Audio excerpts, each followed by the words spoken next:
Assalamu alaikum wa rahmatullahi wa barakatuh. This is me, Aiza Umar. I hope you all are well, inshallah. Surat Al-Baqarah, ayat number 35. وَقُلْنَا اور کہا ہم نے یا آدم skin اے آدم تم رہو آنتا وزوجک الجنہ تم اور تمہاری بیوی جنت میں. اور ہم نے کہا اے آدم تم اور تمہاری بیوی دونوں جنت میں رہو.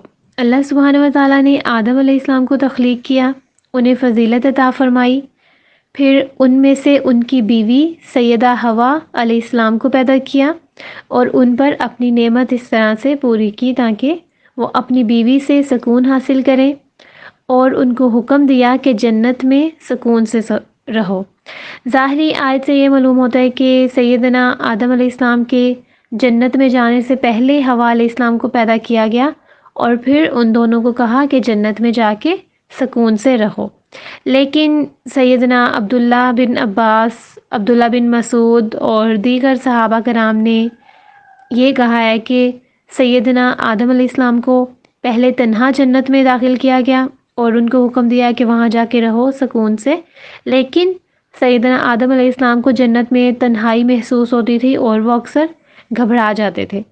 تو اس لیے پھر ایک دن جب وہ سو رہے تھے تو نیند کی حالت میں اللہ سبحانہ و تعالیٰ نے سیدہ حوا علیہ السلام کو آدم علیہ السلام کی بائیں پسلی سے پیدا کیا. یہ تفسیر ابن کثیر میں آتا ہے.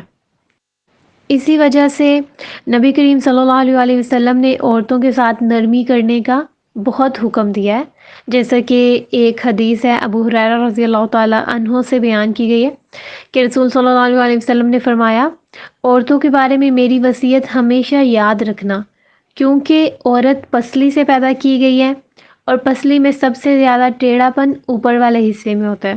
اگر کوئی شخص اسے بالکل سیدھا کرنے کی کوشش کرے گا تو انجام کار توڑ کر رہے گا، یعنی کہ وہ شخص اسے توڑ دے گا، اور اگر اس کو یوں ہی چھوڑ دے گا تو پھر ہمیشہ ہی ٹیڑھی ہو جائے گی.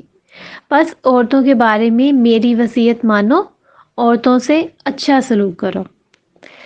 یہ سارا واقعہ یعنی اماں حوا کا پیدا ہونا اور آدم علیہ السلام کا جنت میں جانا، یہ فرشتوں کے سامنے پیش ہونے کے بعد آیا تھا. ٹھیک ہے، فرشتوں کے سامنے پہلے آدم علیہ السلام کی فضیلت واضح کی گئی، ان کی تخلیق کی حقیقت واضح کی گئی، پھر ان دونوں کو جنت میں بسایا گیا. لیکن ساتھ ہی پھر جنت میں جانے کے بعد ان کی آزمائش بھی کی گئی، جیسا کہ اللہ سبحانہ و تعالیٰ نے کہا جہاں سے چاہو خوب کھاؤ پیو، یعنی یہ جنت تمہاری، جہاں سے چاہو جیسے مرضی کھاؤ، منہا رغدن حیث شئتما، جہاں سے مرضی کھاؤ پیو، لیکن ایک درخت کے قریب نہیں جانا. ولا تقربا هذه الشجرہ، اس ایک درخت کے قریب نہیں جانا. اب آپ دیکھیے کہ یہ جو جنت تھی یہ کس طرح کی تھی ہمیں نہیں پتہ، کیونکہ جنت کے بارے میں جو ہمیں بتایا گیا ہے وہ کیا ہے کہ وہ ہمیشہ والی ہوگی. اس میں جو بھی ایک بار جائے گا وہ ہمیشہ رہے گا، اس کو پھر کبھی موت نہیں آئے گی، ہمیشہ وہ زندہ رہے گا اور وہاں جس طرح سے چاہے جیسے چاہے رہے گا. لیکن یہ جو جنت تھی جہاں پر آدم علیہ السلام کو اور حوا علیہ السلام کو رکھا گیا، اس جنت کے بارے میں آپ دیکھیے کہ وہاں سے ان کو نکال دیا گیا. جو ہمیں جنت کی فضیلت معلوم ہے وہ کیا ہے کہ وہاں سے کبھی بھی نکالا نہیں جائے گا، جو ایک بار جائے گا وہ ہمیشہ وہاں رہے گا. لیکن اس جنت سے ان کو نکال دیا گیا. تو یہاں سے یہ بھی محسوس ہوتا ہے کہ یہ وہ والی جنت نہیں تھی جہاں ہم لوگ مرنے کے بعد اگر اللہ سبحانہ و تعالیٰ نے چاہا تو جائیں گے. عربی میں جنت سے مراد باغات ہے، یعنی باغ کو جنت کہا جاتا ہے عربی میں. تو ہو سکتا ہے کہ جہاں ان کو ٹھہرایا وہ جگہ باغوں والی ہو اور بہت خوبصورت ہو اور جنت سے ملتی جلتی بھی ہو. لیکن قرآن کی ایک اور آیت سے پتہ چلتا ہے ہمیں، سورۃ طٰہٰ آیت نمبر 118 اور 119 میں ہمیں کچھ اور اس جنت کی فضیلتیں بھی پتہ چلتی ہیں جن میں آدم علیہ السلام کو رکھا گیا تھا، کہ یقیناً تمہارے لیے اس میں نہ تو بھوک ہوگی اور نہ ہی تم ننگے رہو گے، یعنی بے لباس بھی نہیں ہوگے، اور یقیناً اس میں تم پیاسے بھی نہیں ہوگے اور تمہیں دھوپ بھی نہیں لگے گی. تو یہ وہی فضیلت ہے جو کہ ہمیں مرنے کے بعد والی جنت کے بارے میں بتائی گئی. تو کچھ چیزیں ملتی جلتی ہیں. تو بہرحال اللہ سبحانہ و تعالیٰ بہتر جانتے ہیں کہ یہ کون سی جنت تھی، لیکن یہ باغات والی ایک خوبصورت جگہ تھی جہاں یہ دونوں رہتے تھے. اب ان کی آزمائش ہو رہی ہے کہ آپ نے اس سے ایک درخت کے قریب نہیں جانا۔ اب وہ درخت کون سا تھا اس کے بارے میں بھی ہمیں کوئی علم نہیں دیا گیا، ٹھیک ہے؟ نہ تو احادیث میں اس کے بارے میں کوئی وضاحت ملتی ہے اور نہ ہی قرآن اس کے بارے میں کوئی وضاحت دیتا ہے۔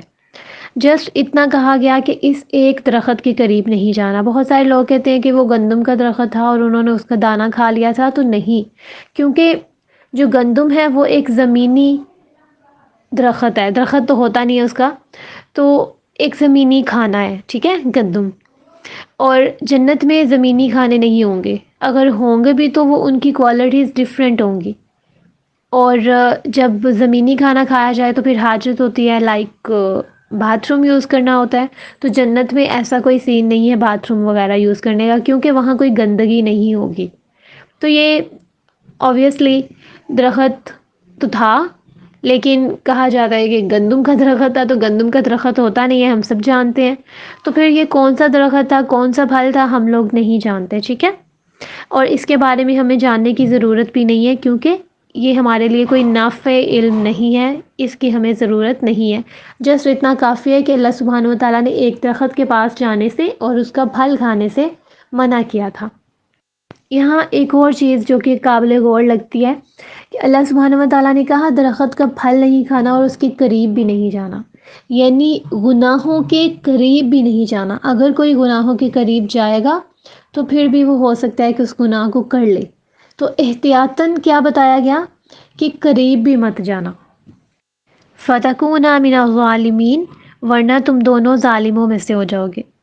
یعنی اگر تم نے اس درخت کے پاس جا کے اس کا پھل کھایا تو تم بے انصاف لوگوں میں سے ہو جاؤ گے۔ اللہ تعالیٰ نے سیدنا آدم علیہ السلام کو، سیدنا حوا علیہ السلام کو ایک خاص درخت کے قریب جانے سے منع کیا گیا تھا، اور یہ حکم ممانعت میں آتا ہے، یعنی کہ بالکل نہیں کرنا۔ لیکن ابلیس جو کہ دشمنی میں پڑ چکا تھا، اس نے ان دونوں کے دلوں میں وسوسے ڈالے اور اس درخت کی اور اس کے پھل کی اتنی خوبیاں بیان کی، اس کو اتنا خوبصورت بنا کے دکھایا، اتنی ترغیب دلائی کہ آدم علیہ السلام نے اور حوا علیہ السلام نے غلطی کر لی اور انہوں نے اس کا جو بھی پھل تھا وہ کھا لیا۔ ابلیس نے ان دونوں کو پھسلانے کے لیے صرف ایسے ہی کوئی کوششیں نہیں کی تھی، بلکہ اس نے قسمیں کھائی تھی۔ اس نے اتنی قسمیں کھائیں اور کہنے لگا وَقَاسَمَهُمَا إِنِّي لَكُمَا لَمِنَ النَّاصِحِينَ، کہ میں تمہارا خیر خواہوں، بلا شبہ میں تم دونوں کا خیر خواہوں۔ اتنی اس نے قسمیں کھائیں۔ اللہ تعالیٰ نے کیا بتایا اس کے بارے میں؟ اللہ اعراف آیت نمبر 21 میں وَقَاسَمَهُمَا، یعنی وہ قسمیں کھانے لگا۔ اب وہ آپ کے سامنے کوئی قسمیں کھا رہا ہے اور اس کی اتنی خوبیاں بیان کر رہا ہے، اتنی ترغیب دلا رہا ہے، آپ کو اتنا خوبصورت کر کے دکھا رہا ہے کسی چیز کو، تو اوبویسلی آپ باتوں میں آ ہی جائیں گے۔ اور پھر اس وقت آدم علیہ السلام کو اتنا معلوم بھی نہیں ہوگا کہ شیطان کس طرح سے میرا دشمن ہے، یا کس طرح سے میری دشمنی میں جا سکتا ہے، مجھے یہاں سے نکلوا سکتا ہے۔ ان کو اس بارے میں اتنا علم بھی نہیں ہوگا۔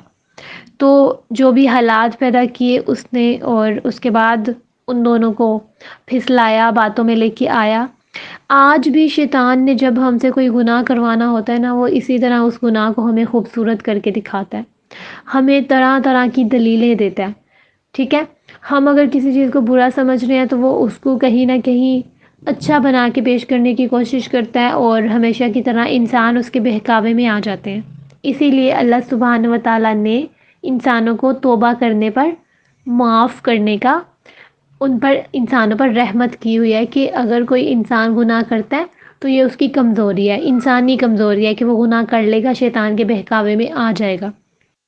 لیکن جو لوگ بہت پکے ہو جاتے ہیں نا، جن کا ریلیشن اللہ سبحانہ و تعالیٰ سے بہت زیادہ مضبوط ہو جاتا ہے، وہ شیطان کے بہکاوے میں نہیں آتے، کیونکہ اسے ٹرکس معلوم ہو جاتے ہیں شیطان کی، کہ شیطان کس طرح سے آ سکتا ہے، کس طرح سے چیزوں کو، گناہوں کو خوبصورت کر سکتا ہے، کس طرح سے بہکا سکتا ہے، پھسلا سکتا ہے، تو پھر وہ شیطان کے بہکاوے میں نہیں آتے۔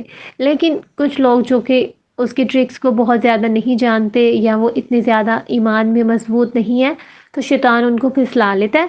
لیکن اللہ سبحانہ و تعالیٰ نے معافی کی گنجائش ہر وقت رکھی ہے، یہاں تک کہ انسان کی موت آ جائے۔ تو جب تک زندگی ہے اپنے پچھلے گناہوں پر اللہ سبحانہ و تعالیٰ سے معافی مانگے، کیونکہ اللہ سبحانہ و تعالیٰ غفور الرحیم ہے۔ وہ شرک جیسا گناہ بھی زندگی میں، آپ کی زندگی میں توبہ کرنے پر معاف کر دیں گے، ٹھیک ہے؟ تو ہمیشہ پر امید رہیں، اپنے گناہوں کو لے کے مایوس نہیں ہوں۔ اللہ سبحانہ و تعالیٰ معاف کرنے پر قادر ہے، بالکل اسی طرح جیسے کہ انہوں نے سیدنا حوا علیہ السلام کو اور سیدہ حوا کو اور سیدنا آدم علیہ السلام کو معاف کیا۔ اللہ تعالیٰ نے کیا کہا تھا؟ اس درخت کے پاس مت جانا ورنہ ظالموں میں سے ہو جاؤ گے، لیکن وہ پاس بھی گئے، انہوں نے اس کا پھل بھی کھایا، اور پھر بھی اللہ سبحانہ و تعالیٰ نے ان کو معاف کر دیا کیونکہ ان کی توبہ سچی تھی۔ تو گناہوں سے پلٹنے کے بعد آپ کو سچی توبہ کرنا لازم ہے۔ جزاکم اللہ خیرن۔